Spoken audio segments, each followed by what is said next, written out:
Hello বন্ধুরা, কেমন আছো তোমরা সবাই? আশা করি অনেক অনেক ভালোই আছো। আর তোমাদের ভালোবাসায় আমিও অনেক ভালো আছি, কারণ তোমরা আমাকে যে পরিমাণে ভালোবাসা দিয়েছো এবং সাপোর্ট দিয়েছো তা আমি কোনোদিন ভুলতে পারবো না। তাই তোমাদেরকে মজা দেওয়ার জন্য আবারও একটি নতুন গল্প নিয়ে হাজির হলাম। গল্পটি শোনার মতো, আশা করি তোমাদের দাঁড়িয়ে যাবে এবং তোমরা হাতের কাজ করতে সবাই হেডফোন নিয়ে বসে যাও। একদিন রাতে অফিস থেকে বাড়ি ফিরে দেখি অতিথি রুমে আলো জ্বলছে।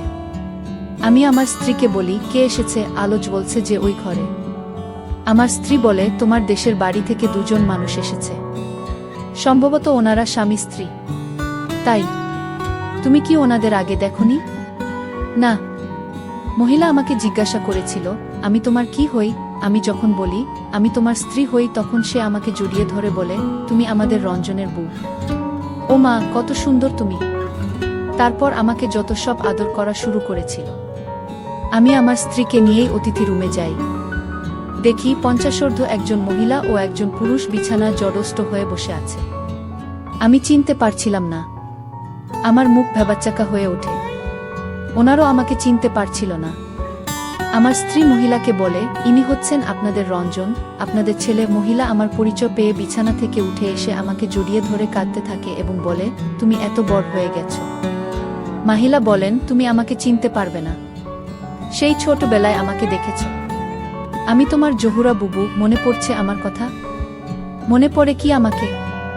সেই কত বছর আগের কথা, 25 বছর আগে, ক্লাস 4-এ পড়ি তখন। স্কুল থেকে বাড়িতে ফিরলে আমাকে খেতে দিতে হয় মা, না হয় জহুরা বুবু। জহুরা বুবু আমার জন্মের আগে আমাদের বাড়িতে কাজ করতে এসেছিল। সেই নাকি কোলে পিঠে আমাকে লালন পালন করেছে, আমাকে দেখে শুনে রেখেছে। একদিন স্কুল থেকে এসে দেখি জোহরা বুবু চোখে মোটা করে কাজল পরে আছে। আমি তার চোখের দিকে বিস্ময়ে পিট পিট করে তাকিয়ে থাকি। জোহরা বুবু আমাকে বলে, কি দেখছ তুমি? আমি আঙুল দিয়ে জোহরা বুবুর চোখ দুটো দেখাই। জোহরা বুবু বলে ওঠে, ওরে আমার ভাইটা। বলেই তার চোখ থেকে আঙ্গুল দিয়ে কাজল মুছে মুছে আমার চোখে পরিয়ে দেয়। জোহরা বুবুর দেওয়া তার চোখের কাজল আমার চোখে এখন আর নেই। তা মুছে গেছে কবে? একদিনের কথা মনে আছে, আমার খুব জ্বর এসেছিল।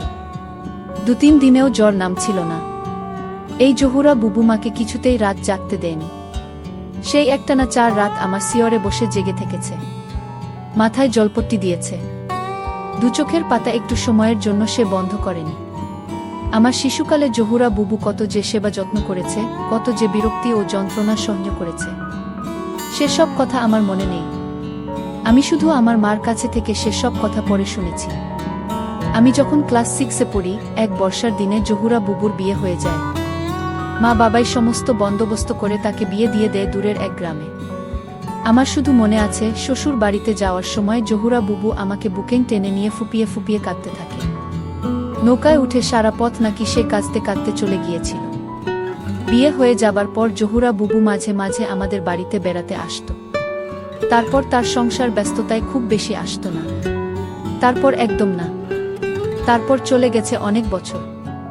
জহুরা বুবু আস্তে আস্তে সবার কাছে বিস্মৃত হয়ে যায়। এই বিস্মৃত জহুরা বুবুকে দেখে যতটুকু খুশি হলাম তার চেয়ে বেশি বিষাদে মনটি ভরে উঠল। জহুরা বুবু কেমন শীর্ণকায় হয়ে গেছে, চোখের নিচে কালো দাগ পড়ে গেছে। মনে হলো সে বড় ধরনের কোনো রোগে দুঃখে ভুগছে। জহুরা বুবুই বলছিল, আমি তোমাদের বাড়ি থেকে ঠিকানা নিয়ে তোমার এখানে এসেছি। আমার অনেক বড় অসুখ হয়েছে মনে হয়। ওখানে এই রোগের কোনায় চিকিৎসা নেই। তাহ অসহায় হয়ে তোমার এখানে চলে এলাম। এই ঢাকা শহরে আমাদের আপন কেউ নেই। তোমার কথা মনে হলো, তাই তোমার কাছে চলে আসলাম। আমি জহুরা বুবুকে বলি, তুমি কোনো চিন্তা করবে না, তোমাকে ভালো ডাক্তার দেখাবো, তুমি ভালো হয়ে যাবে, তুমি সত্যিই ভালো হয়ে যাবে। জহুরা বুবু কিছু টাকা বের করে আমার হাতে দেয়।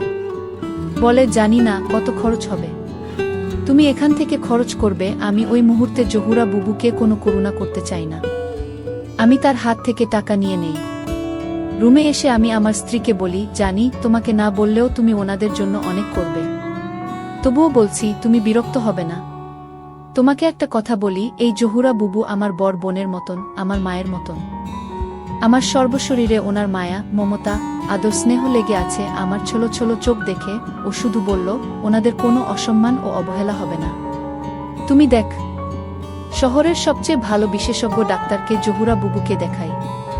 ওনার সমস্ত কিছু চেক আপ করানো হয়। সবগুলো রিপোর্ট পেতে 2-3 লেগে যায়।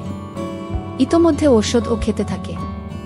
সুন্দর চিকিৎসা পেয়ে জহুরা ববর মুখে হাসি ফুটে ওঠে।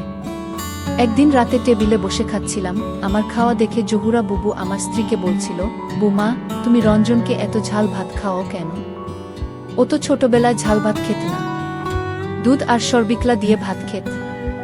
ও কোনো সময় নিজ হাত দিয়ে ভাত খেত না। চাচি আম্মা না হয় আমি তুলে খাওয়াতাম।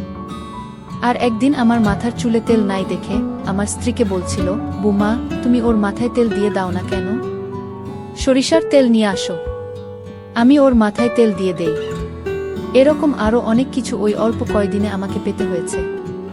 ইতোমধ্যে সমস্ত রিপোর্টগুলো পেয়ে যাই। জহুরা বুবুকে আবার ডাক্তারের কাছে নিয়ে যাই। ডাক্তার সাহেব রিপোর্ট সব দেখলেন। রিপোর্ট দেখে তার মুখটা বিমর্ষ হয়ে ওঠে। তিনি নতুন করে আরও ওষুধ দিলেন এবং ইংরেজিতে আমাকে বললেন, আপনি ওনাদের বাইরে রেখে এসে আমার সাথে দেখা করুন। আমি জহুরা বুবুকে বাইরে রেখে ডাক্তার সাহেবের সাথে দেখা করি। ডাক্তার বললেন, ওনার লিউকোমিয়া ধরা পড়েছে, রক্তের ক্যান্সার। খুব বেশি হলে উনি 3 মাস বাঁচতে পারে। এই চিকিৎসা এখানে এখনো ওই রকম নেই, খুব ব্যয়বহুল, আর করেও লাভ হবে না। জহুরা বুবু তার স্বামীসহ আমার বাসায় আরও 3 দিন ছিল। আমি জহুরা বুবুকে বলি, ডাক্তার সাহেব তোমাকে 3 মাসের ওষুধ দিয়ে দিয়েছে। তুমি যদি ভালো না হও 3 মাস পর আবার এসো। যেদিন জহুরা বুবু চলে যাবে সেদিন বুবুকে বলি, বুবু তুমি আমার চোখে একটু কাজল পরিয়ে দাও না। আমার স্ত্রীর কাছে কাজল ছিল, কাজল নিয়ে আসে। জহুরা বুবু আমার চোখে কাজল পরিয়ে দেয়।